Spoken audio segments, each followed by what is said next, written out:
Assalamualaikum, halo Lur.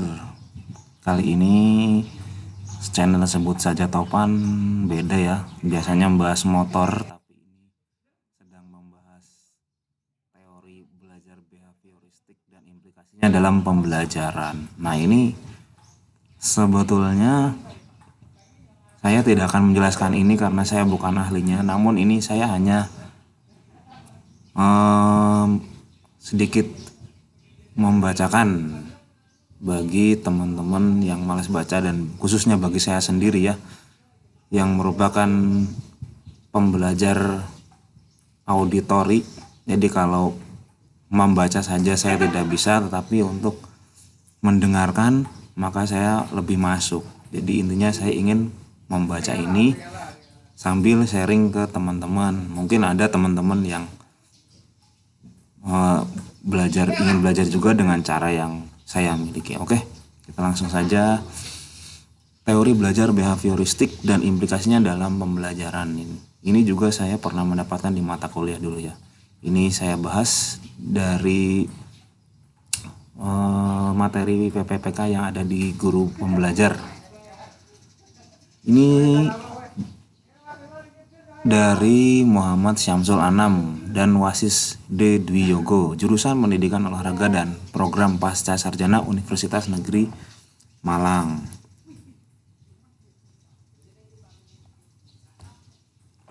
Terlalu kebablasan ya guys. Menurut abstrak ini ya, menurut teori behavioristik adalah perubahan tingkah laku sebagai akibat dari adanya interaksi antara stimulus dan respon.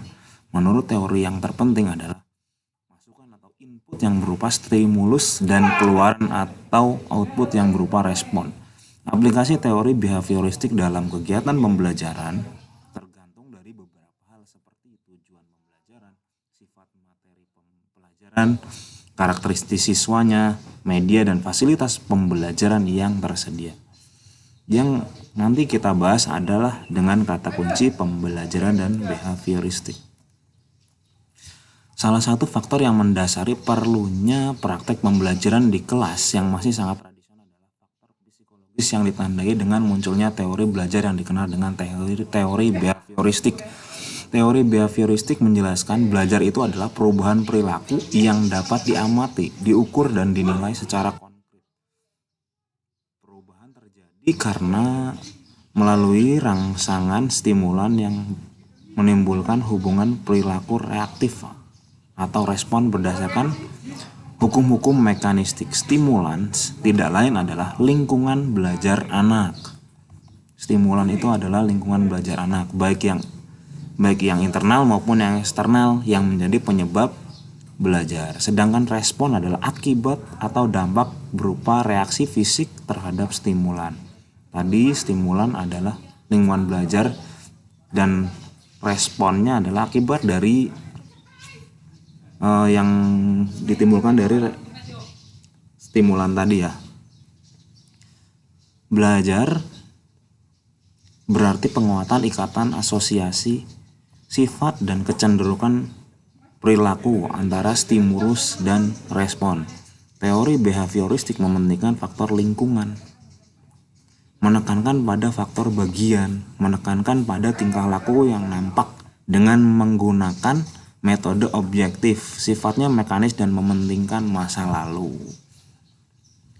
Di sini yang saya simpulkan berarti masa lalu yang dimaksud adalah stimulan tadi. Kita mengamati masa lalu, oh ternyata sudah diberi stimulan ini, reaksinya seperti apa. Itu adalah termasuk ke teori behavioristik ya. Stimulan lingkungan belajar anak tadi dan respon atau akibat atau dampak yang berupa reaksi fisik terhadap stimulan. Gates dan Berliner menyatakan bahwa menurut behavioristik, belajar adalah perubahan tingkah laku sebagai hasil dari pengalaman. Menurut Gates dan Berliner, dalam teorinya yang behavioristik belajar adalah perubahan tingkah laku sebagai hasil dari pengalaman. Yang ini ada di bukunya Maziatul tahun 2009. Pada intinya, teori behavioristik menekankan pada pengukuran Sebab pengukuran merupakan suatu hal penting untuk melihat terjadi atau tidaknya perubahan perilaku yang tampak sebagai hasil belajar. Seorang siswa dianggap telah belajar sesuatu jika yang bersangkutan dapat menunjukkan perubahan pada tingkah lakunya. Nah, ini ya poinnya ya. Seorang siswa atau seseorang dianggap telah belajar jika orang tersebut sudah dapat menunjukkan suatu perubahan pada tingkah lakunya. Misalkan tadinya berjalan belum bisa, seorang anak kecil melihat orang berjalan dan mungkin dia melihat dan lama-lama dia mengikuti dan akhirnya bisa. Dia menunjukkan perilakunya bisa berjalan, berarti dia dianggap telah belajar.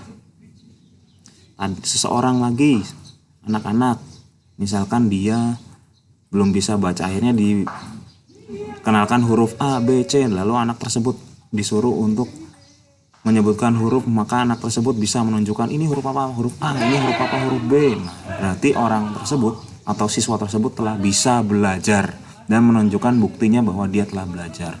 Ini menurut teori ini. Menurut teori ini, kegiatan belajar yang penting adalah input yang berupa stimulus atau apa saja yang diberikan guru kepada siswa dan output yang berupa respon atau reaksi tanggapan siswa terhadap stimulus yang diberikan oleh guru tersebut. Teori behavioristik dalam kegiatan pembelajaran diaplikasikan dari beberapa hal seperti tujuan pembelajaran, materi pembelajaran, karakteristik siswa, media dan fasilitas pembelajaran yang ada di sekolah-sekolah pada umumnya. Pembelajaran yang berpedoman pada teori ini memandang bahwa pengetahuan adalah objektif, pasti, tetap, tidak berubah. Jadi pembelajaran yang berpedoman pada teori behavioristik memandang pengetahuan itu objektif, pasti, tetap, tidak berubah. Pengetahuan telah tersusun dengan rapi sehingga belajar adalah perolehan pengetahuan, sedangkan mengajar adalah memindahkan pengetahuan ke orang yang belajar atau siswa. Siswa diharapkan akan memiliki pemahaman yang sama terhadap pengetahuan yang diajarkannya. Artinya, apa yang dipahami oleh pengajar atau guru itulah yang harus dipahami murid. Apa yang dipahami oleh pengajar atau guru itulah yang dipahami oleh murid. Itu menurut Degeng. Pengaruh bagi guru adalah bahwa mengajar merupakan kegiatan pemindahan pengetahuan dari benak guru ke otak siswa. Oleh karena itu, peran guru sebagai pendidik harus mengembangkan kurikulum yang terancang dengan menggunakan standar-standar tertentu dalam proses pembelajaran yang harus dicapai oleh para siswa. Biasanya standar-standar ini ya kalau di sekolahan itu ya seperti indikator pencapaian kompetensi. Nah itu dia, siswa mampu, siswa dapat, mungkin itu ya. Karena teori behavioristik memandang bahwa pengetahuan telah terstruktur rapi dan teratur, maka siswa harus dihadapkan pada aturan-aturan yang jelas dan ditetapkan terlebih dahulu secara ketat. Pembiasaan dan disiplin menjadi pegangan dalam belajar, sehingga pembelajaran lebih banyak dikaitkan dengan penegakan disiplin. Kegagalan dalam penambahan pengetahuan dikategorikan sebagai kesalahan yang perlu dihukum, dan keberhasilan belajar dikategorikan sebagai bentuk perilaku yang pantas diberi hadiah. Kegagalan perlu dihukum karena itu dianggap sebagai kesalahan, dan keberhasilan sebagai bentuk perilaku yang dapat atau pantas diberi hadiah. Siswa adalah objek yang berperilaku sesuai dengan aturan, sehingga kontrol belajar harus dipegang oleh sistem yang berbeda di luar diri siswa. Demikian juga ketaatan pada aturan juga dipandang sebagai penentu keberhasilan belajar. Ketaatan pada aturan juga dipandang sebagai penentu keberhasilan belajar. Maka dari itu perlu kita ketahui mengenai apa yang dimaksud teori belajar behavioristik dan bagaimana implikasi teori behavioristik dalam pembelajaran. Pengertian teori behavioristik. Menurut teori ini, perubahan tingkah laku sebagai akibat dari adanya interaksi antara stimulus dan respon. Perubahan tingkah laku sebagai akibat dari adanya interaksi antara stimulus dan respon. Dengan kata lain, belajar merupakan bentuk perubahan yang dialami siswa dalam kemampuannya untuk bertingkah laku dengan cara yang baru sebagai hasil interaksi stimulus dan respon. Bertingkah laku dengan cara yang baru sebagai interaksi stimulus dan respon. Tadi di sini dibahas bahwa ciri-ciri seseorang itu sudah belajar, dia itu menunjukkan perilaku yang berbeda sebagai bukti bahwa ia telah belajar. Seseorang dianggap belajar sesuatu jika ia dapat menunjukkan perubahan tingkah laku. Sebagai contoh, anak belum dapat berhitung perkalian walaupun dia sudah berusaha giat dan gurunya sudah mengajarkan dengan tekun. Namun jika anak tersebut belum mendapat mempraktekkan perhitungan perkalian, maka ia belum dianggap belajar. Gurunya siswanya udah belajar, misalkan sudah belajar, usaha macam-macam, dan gurunya juga sudah mengerjakan dengan baik dan tekun, namun anak tersebut belum bisa, berarti dia dianggap belum belajar karena ia belum dapat menunjukkan perubahan perilaku sebagai hasil belajar. Menurut teori ini, yang terpenting adalah masukan atau input yang berupa stimulus dan keluaran atau output yang berupa respon. Dalam contoh di atas, stimulus adalah apa saja yang diberikan guru kepada siswa, misalkan daftar perkalian, alat peraga, pedoman kerja, atau cara-cara tertentu untuk membantu belajar siswa terhadap stimulus yang diberikan oleh guru tersebut. Menurut teori behavioristik, apa yang terjadi di antara stimulus dan respon dianggap tidak penting diperhatikan karena tidak dapat diamati dan tidak dapat diukur. Yang dapat diamati hanyalah stimulus dan respon. Oleh sebab itu, apa saja yang diberikan guru yang berupa stimulus dan apa saja yang dihasilkan siswa berupa respon, semuanya harus dapat diamati dan diukur. Teori ini mengutamakan pengukuran, sebab pengukuran merupakan suatu hal yang penting untuk melihat terjadi tidaknya perubahan tingkah laku. Pengukuran merupakan suatu yang penting untuk melihat yang terjadi, ada sesuatu yang terjadi atau tidakkah dalam perilaku orang tersebut. Lain yang dianggap penting dalam aliran behavioristik adalah faktor penguatan atau reinforcement.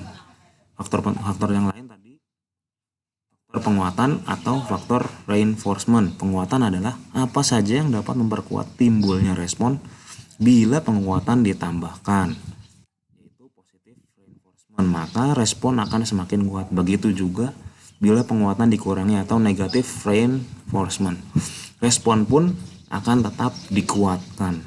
Kelebihan teori behavioristik ada beberapa, yaitu yang pertama, membiasakan guru untuk bersikap jeli dan peka terhadap situasi dan kondisi belajar ya. Kelebihannya ini. Yang kedua, guru tidak membiasakan memberikan ceramah sehingga murid dibiasakan belajar mandiri. Jika murid menemukan sesuatu atau kesulitan yang baru, jika murid menemukan suatu kesulitan, baru ditanyakan kepada guru yang bersangkutan. Jadi tidak kayak ceramah zaman dulu ya. Yang ketiga, mampu membentuk suatu perilaku yang diinginkan, mendapat pengakuan positif, dan perilaku yang kurang sesuai mendapat penghargaan negatif yang didasari pada perilaku yang tampak. Tadi ada dibahas di atas ya. Jadi jelas tidak ada pembohongan, yang bagus ya diberi bagus, yang jelek ya diberi jelek. Namun ya cara penyampaiannya mungkin harus dengan cara yang baik.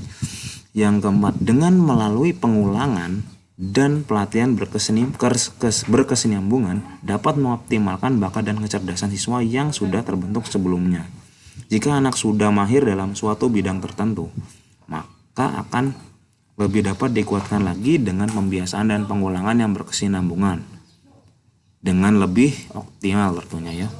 Nomor 5, bahan pelajaran yang telah disusun hierarkis dari yang sederhana sampai dengan yang kompleks, dengan tujuan pembelajaran dibagi dalam bagian-bagian kecil yang ditandai dalam pencapaian suatu keterampilan tertentu, mampu menghasilkan suatu perilaku yang konsisten dalam bidang tertentu.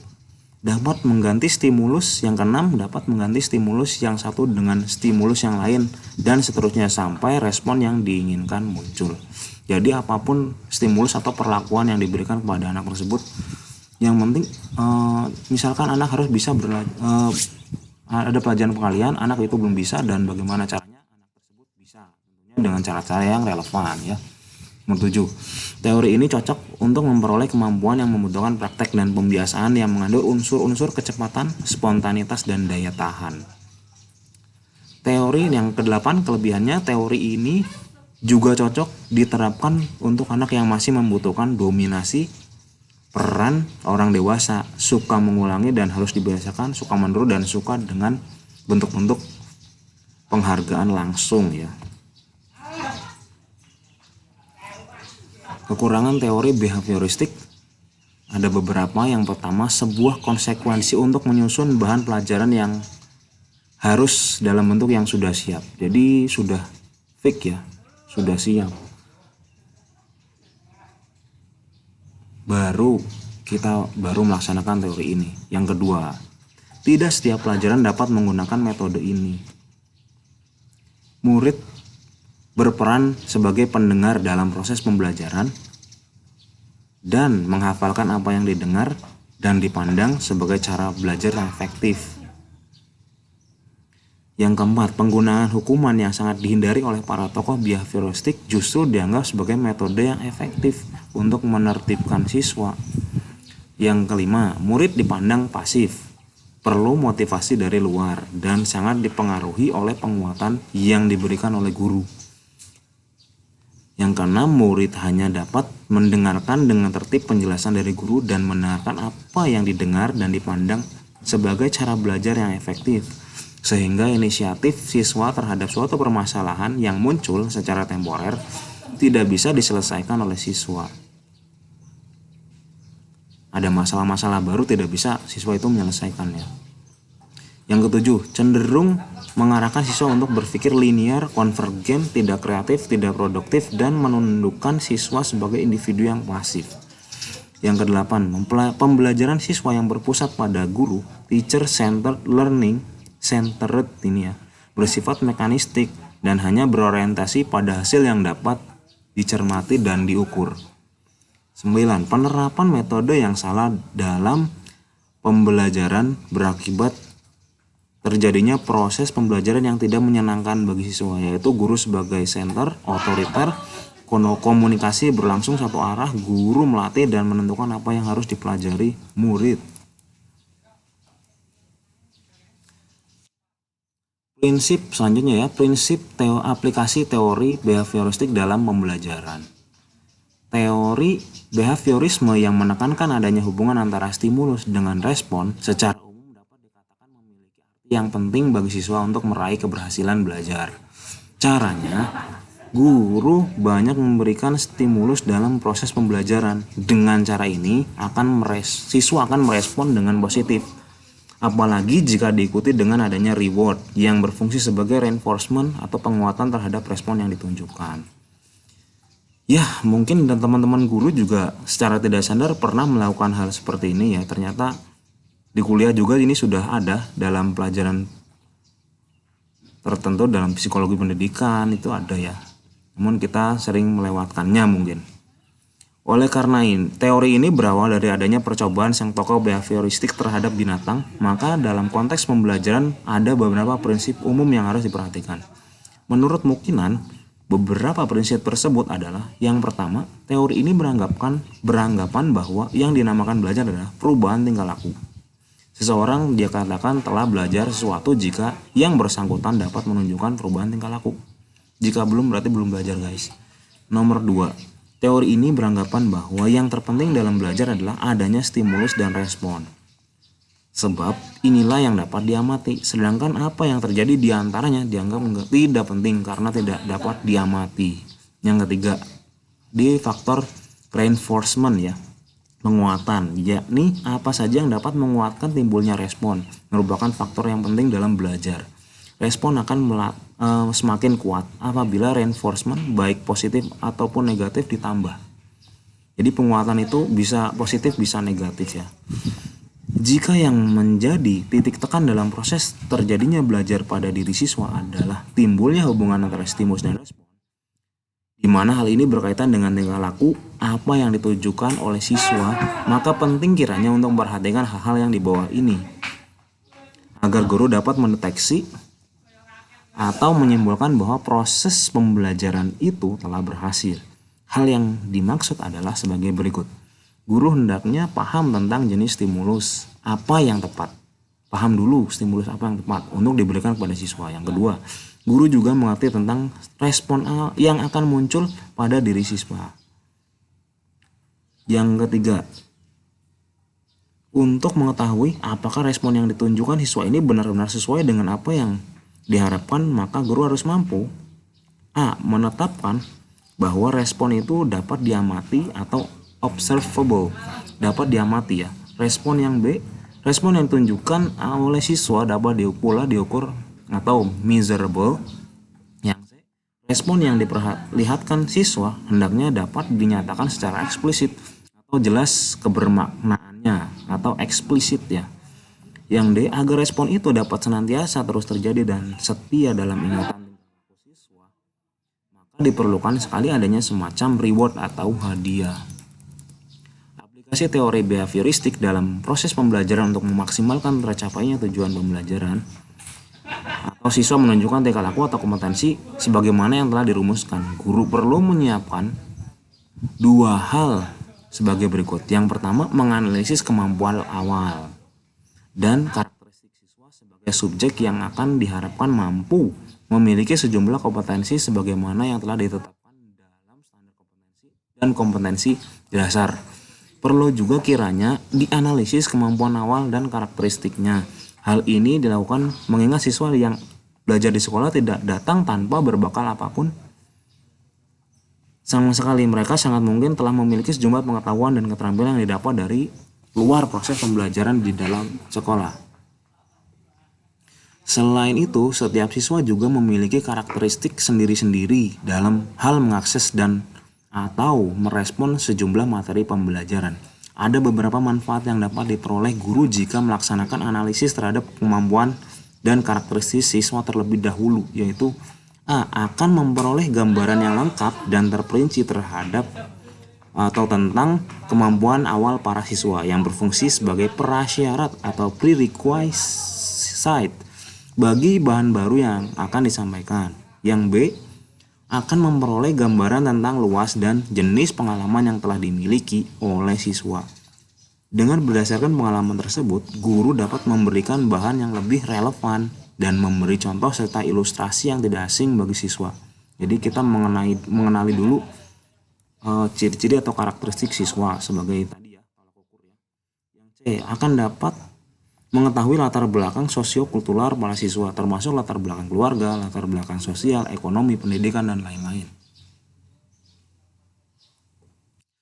Yang D, akan dapat mengetahui tingkat pertumbuhan dan perkembangan siswa, baik jasmaniah maupun rohaniah.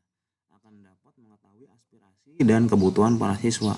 Yang F, dapat mengetahui tingkat penguasaan bahasa siswa. Yang G, dapat mengetahui tingkat penguasaan pengetahuan yang telah diperoleh siswa sebelumnya. Yang H, dapat mengetahui sikap dan nilai yang menjiwai pribadi para siswa. Ini menurut Umar Hamalik ya. Yang kedua, merencanakan materi pembelajaran yang akan diajarkan. Idealnya proses pembelajaran yang dilaksanakan oleh guru benar-benar sesuai dengan apa yang diharapkan oleh siswa dan juga sesuai dengan kondisi siswa. Sehingga di sini guru tidak akan overestimate atau underestimate terhadap siswa. Namun kenyataan tidak demikian adanya. Sebagian siswa ada yang sudah tahu, sebagian lain belum tahu sama sekali bahkan tentang materi apa yang dibelajarkan di dalam kelas. Untuk dapat memberi layanan pembelajaran kepada semua kelompok siswa yang mendekati idealnya sesuai dengan kemampuan dan karakteristik masing-masing kelompok, kita dapat menggunakan dua pendekatan, yaitu siswa menyesuaikan diri dengan materi yang akan dibelajarkan dengan cara guru melakukan tes pengelompokan, dalam hal ini tes yang dilakukan sebelum siswa mengikuti pelajaran. Yang B, materi pembelajaran disesuaikan dengan keadaan siswa. Ini menurut Atli Suparman ya. Materi pembelajaran akan yang akan dibelajarkan apakah sesuai dengan keadaan siswa atau siswa menyesuaikan materi. Keduanya dapat didahului dengan mengadakan tes awal atau tes prasyarat atau prerequisite test. Hasil dari tes ini dapat menghasilkan dua keputusan. Yang pertama, siswa dapat dikelompokkan menjadi dua kategori, yaitu sudah cukup paham atau mengerti dan mengerti, serta belum paham dan mengerti. Dia belum paham tapi mengerti ya maksudnya ya. Jika keputusan yang diambil siswa dikelompokkan menjadi dua di atas, maka konsekuensinya materi, guru, dan ruang belajar harus dipisah. Hal seperti ini tampaknya sangat susah untuk diterapkan karena berimplikasi pada penyediaan perangkat pembelajaran yang lebih memadai. Di samping memerlukan dana atau budget yang lebih besar, cara lain yang dapat dilakukan adalah atas dasar hasil analisis kemampuan siswa yang dimaksud, guru dapat menganalisis tingkat persentase penguasaan materi pembelajaran. Hasil yang mungkin diketahui adalah bahwa pokok materi pembelajaran tertentu pada sebagian besar siswa sudah banyak yang paham dan mengerti, dan pada sebagian pokok materi pembelajaran yang lain sebagian besar siswa belum atau tidak mengerti dan paham. Rencana strategi pembelajaran yang dilakukan oleh guru terhadap kondisi materi pembelajaran yang sebagian besar siswa sudah mengetahuinya. Materi ini bisa dilakukan pembelajaran dalam bentuk kokurikuler atau siswa diminta untuk menelaah dan membahas di rumah atau dalam kelompok belajar. Lalu diminta melaporkan hasil diskusi kelompok dimaksud. Sedangkan terhadap sebagian besar pokok materi pembelajaran yang tidak atau belum diketahui oleh siswa, pada pokok materi inilah yang dibelajarkan secara penuh di dalam kelas. Sedangkan langkah umum yang dapat dilakukan guru dalam menerapkan teori behaviorisme dalam proses pembelajaran adalah: yang pertama, mengidentifikasi tujuan pembelajaran. Yang kedua, melakukan analisis pembelajaran. Yang ketiga, mengidentifikasi karakteristik dan kemampuan awal pembelajar. Yang keempat, menentukan indikator-indikator keberhasilan belajar. Yang kelima, mengembangkan bahan ajar yang berupa biasanya pokok bahasan, topik, dan lain-lain. Yang keenam, mengembangkan strategi pembelajaran, baik itu kegiatan yang dalamnya biasanya ada kegiatan, metode, media, dan waktu. Yang ketujuh, mengamati stimulus yang mungkin dapat diberikan, latihan, baik itu latihan, tugas, tes, atau sejenisnya. Yang kedelapan, mengamati dan menganalisis respon pembelajar. Yang kesembilan, memberikan penguatan atau reinforcement baik positif maupun negatif, serta yang 10, merevisi kegiatan pembelajaran. Ini menurut Mukminan tahun 97. Simpulannya, teori belajar memiliki beberapa fungsi dalam proses pembelajaran, antara lain fungsi pemahaman, fungsi prediktif, fungsi kontrol, dan fungsi rekomendatif. Melalui fungsi rekomendatif, teori behavioristik dapat merekomendasikan pedoman instruksisional kepada pendidik yang berupa stimulus-stimulus yang tepat dalam proses pembelajaran, sehingga memunculkan respon peserta didik yang merupakan hasil belajar yang diinginkan. Lalu teori belajar behavioristik menjelaskan bahwa belajar adalah perubahan tingkah laku sebagai akibat dari adanya interaksi stimulus dan respon.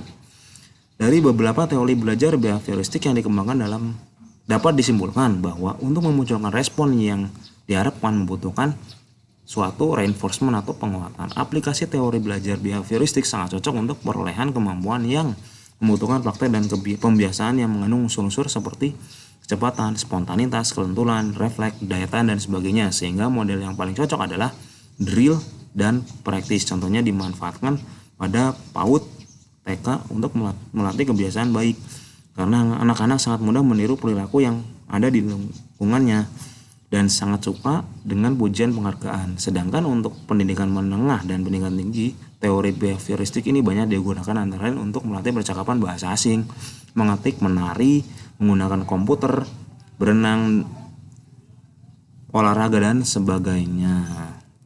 Di sini daftar pustaka cari sendiri ya. Ya, itu saja tentang teori behavioristik ya, menurut yang ditulis oleh Muhammad Syamsul Anam dan Wasis D. Dwiyogo. Ini saya bukanlah pakar teori ini, namun saya hanya belajar membacakan dan sedikit menjelaskan agar saya sendiri dan teman-teman yang menonton video ini lebih jelas dan kita Maka ini tujuannya sharing dan belajar bersama untuk menghadapi PPPK 2021. Terima kasih. Jangan lupa like, subscribe, dan komen. Apabila ada pertanyaan, mungkin kita bisa sharing bersama di dalam kolom komentar. Oke, terima kasih. Wassalamualaikum warahmatullahi wabarakatuh.